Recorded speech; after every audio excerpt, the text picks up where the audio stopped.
સુરતમાં વધુ એક નવજાત બાળકીને ત્યજી દેવાયાની ઘટના સામે આવી છે. પાનેસરા વિસ્તારમાં મળસ્કે કોઈ પોતાનું પાપ છુપાવવા ખાડી કિનારે નવજાતને ત્યજીને નાસી ગયું હતું. પાંડેસરા વિસ્તારમાં મળસ્કે કોઈ પોતાનું પાપ છુપાવવા ખાડી કિનારે નવજાતને ત્યજીને નાસી ગયું હતું. જેથી મળસ્કે પક્ષીઓના ઝુંડના કલકલાટથી લોકો દોડીને ગયા હતા અને જઈને જોયું તો નવજાત બાળકી કચરામાં પડેલી દેખાઈ હતી. જેથી 100 નંબર પોલીસને જાણ કરીને 108 એમ્બ્યુલન્સ બોલાવી હતી. સ્થાનિક મહિલાએ કહ્યું કે 108 એમ્બ્યુલન્સમાં અમે બાળકીને લઈને સિવિલ હોસ્પિટલ પહોંચ્યા હતા. જોકે તબીબોએ બાળકીને મૃત જાહેર કરી હતી. આ બાળકીને ત્યજી દેનાર સામે આકરી કાર્યવાહી થવી જોઈએ.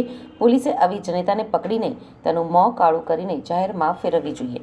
બાળકીનો શું દોષ હતો કે તેણીને ત્યજી દેવામાં આવી હતી? રમા મૌર્ય નામની મહિલાએ કહ્યું કે સવારે અમે જાગ્યા હતા ત્યારે કાગડાઓનો અવાજ આવી રહ્યો હતો. હું જમવાનું બનાવવા જતી હતી, તેની જગ્યાએ ત્યાં ગયા તો બાળકી હોવાનું જાણવા મળ્યું હતું. ત્યારબાદ અમે પોલીસને જાણ કરી હતી અને હોસ્પિટલ લઈ આવ્યા હતા. ત્યારબાદ અમને તબીબોએ કહ્યું કે બાળકીનું મોત નીપજ્યું છે.